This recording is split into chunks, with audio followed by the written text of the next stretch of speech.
What's going on, guys? It's your boy Mag Dog TV coming back with another one.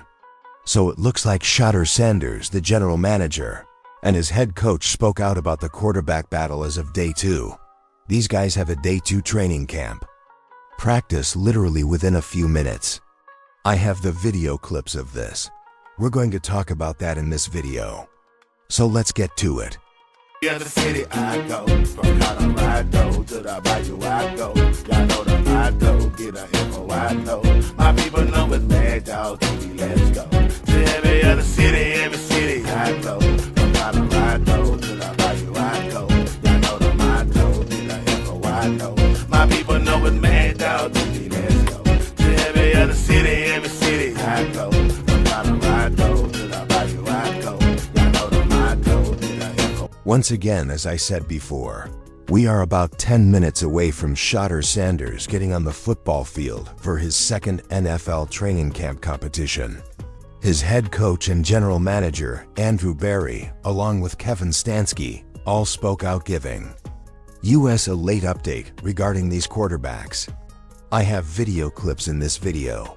Shout out to the Cleveland Browns. So let's keep this train rolling. Andrew, I wanted to ask you about your two QB guys in Whitehall and Deshaun. Can you give us an update on when you think those guys might be ready to roll? So I tried to do this well last year, and I was so wrong in terms of what I told you guys that I'm sorry this year I'm going the day-to-day route. Like, I just like, yes, we have an idea in terms of when we think they may hit the field.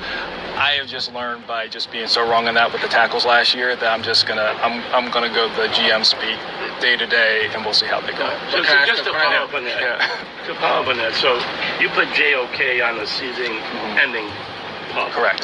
So does this mean that you have hope that Deshaun will be contribute to you this sometime on the field? Jeff, I'd say like we're dealing with Deshaun and Mike on a day-to-day basis. JOK's admittedly just like it's just a unique situation, you know, with his injury. So that's a lot different than the other PUP guys. Daniel? No, I was just gonna ask about Deshaun as well. I mean, I was gonna say, like, you know, in the initial statement, you guys said he's gonna miss most of the season. So if that hasn't changed, like, how likely is it? How feasible is it that he really can't play this season?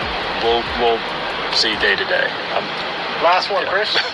Andrew, you said there's a possibility of keeping all 4. 2 years ago, you were in a position where you traded away a veteran, and then what transpired, and it kind of put you in a bind where you were forced to play a young guy.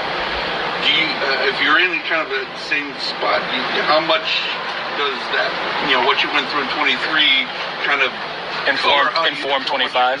Yeah, it's a good question, Chris. I think the main difference in that year is we were at 3. So I think I've said multiple times on the record that as long as we have 3 quarterbacks that we think are 53-man worthy, we'd like to keep 3.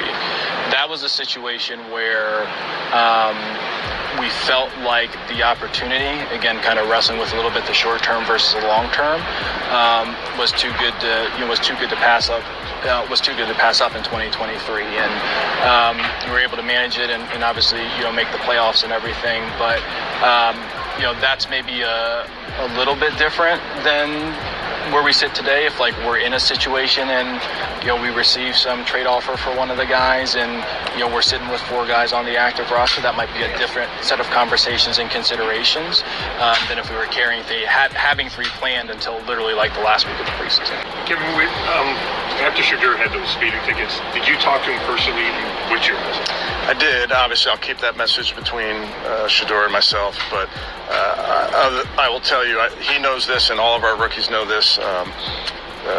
They need to make sure that they're being safe, and that can be whether they're behind the wheel of a car or they're in and around town. They need to make really good decisions so that they're safe. Kevin, with the quarterbacks, any worry or discussion at all about not letting the competition interfere with their day-to-day? I've talked to our guys. You know, competing for starting roles, not new to football, not new to the quarterback position. That's just part of what we're doing. And that's not the only position where guys are competing for a job. I know that with the number of guys, I know that's the part that's unique, but they're all wired the right way. They know to keep the main thing the main thing. The primary factor. You have just heard the general manager and head coach of the Cleveland Browns, Andrew Berry, discuss the quarterback situation. In essence, Andrew Berry said that if that were the case, they would be willing to consider dealing one of the 4 quarterbacks. In contrast, he was compelled to play as a young rookie in 2023.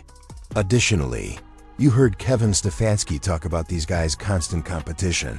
Guys, it's only day 2. We are aware of that 1000%.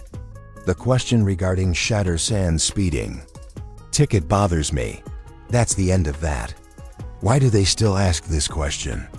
However, I already know that they want to keep spreading the unfavorable story about Shedeur Sanders, as do you people. However, I will conclude this video by saying that Shedeur Sanders is in charge of his fate. Game tape cannot be concealed. Preseason games and the like cannot be concealed.